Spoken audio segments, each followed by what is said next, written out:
আসসালামু আলাইকুম। আশা করছি সকলে ভালো আছেন। আজকে ৮ জুলাই ২০২৪। আজকে আমি ইংলিশ থেকে পড়ব ন্যারেশন প্লাস ভোকাবুলারি। আন্তর্জাতিক থেকে পড়ব আন্তর্জাতিক সংগঠনসমূহ। আজকে পার্ট 3 আজকে পড়লে শেষ হবে। গণিত থেকে পড়ব অনুপাত সমানুপাত এবং প্রিভিয়াস এমসিকিউ পড়ব ১৬তম বিসিএস। রিটেনের জন্য বিজ্ঞান এবং গণিত একটু দেখার চেষ্টা করব।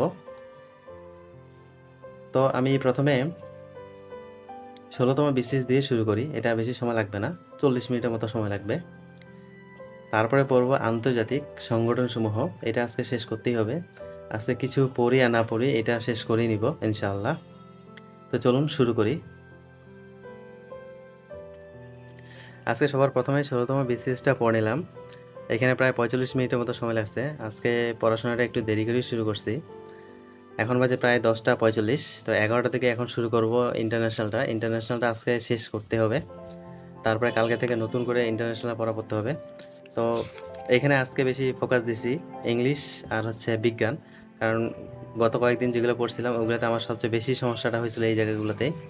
তো ইংলিশ আর বিজ্ঞানটাকে একটু বেশি করে ফোকাস করছি বা বেশি করে পড়ার চেষ্টা করছি। তো আজকে এ পর্যন্তই।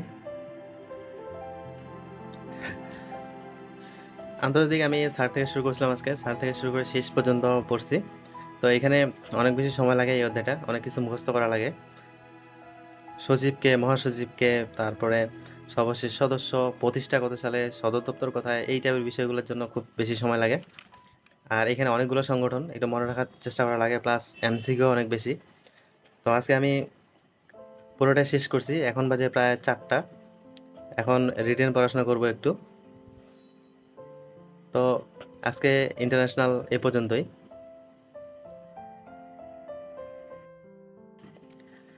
রিটেনের জন্য আমি আলো অধ্যায়টা পড়তেছি। মূলত বোর্ড বই থেকে আলো অধ্যায়টা পড়ছি, ক্লাস 9-10 বোর্ড বই থেকে। তারপরে আমি গাইডে আসছি, গাইডটার নাম হচ্ছে সায়েন্স আওয়ার।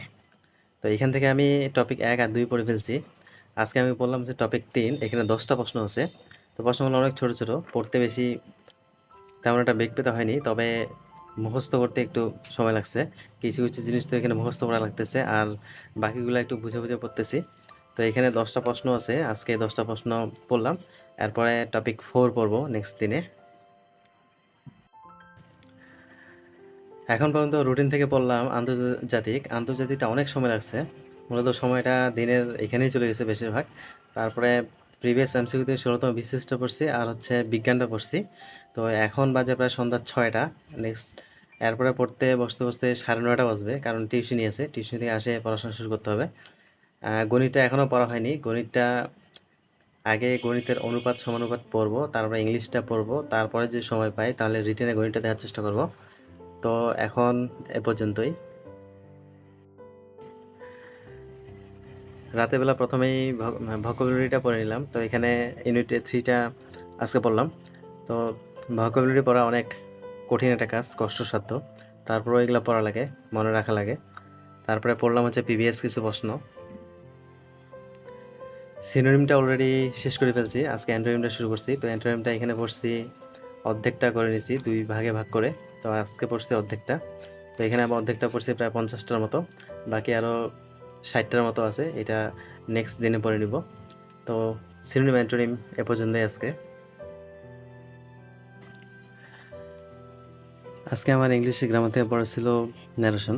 তো ন্যারেশন এখানে আমি অর্ধেকটা পড়লাম, পুরোটাই শেষ করতে পারিনি, একটু বুঝে বুঝে পড়লাম। কালকে বাকি অর্ধেকটা পড়বো। তো এখন বাজে প্রায় 12টা 32। এখন ম্যাথটা একটু করব, ম্যাথটা একটু পড়ে আজকে পড়াশোনা ক্লোজ করে দেব। এখন বাজে 1টা 34। আমি আশাফুস ম্যাথ ককটেল বই থেকে টাইপ 10 বন্ধ করে ফেলছিলাম, অনুপাত সমানুপাত অধ্যায়টা আজকে 11 থেকে শুরু করে শেষ করলাম। তো এখানে কিছু ম্যাথ দেখছি যেগুলা খুবই সোজা, আবার অনেকগুলো ম্যাথ আছে যেগুলোতে টিক দিয়ে রাখছি পরবর্তীতে ভালো হয়ে দেখার জন্য। এগুলোতে একটু ক্রিটিক্যাল ধরনের, মিডিয়াম বা একটু কঠিন।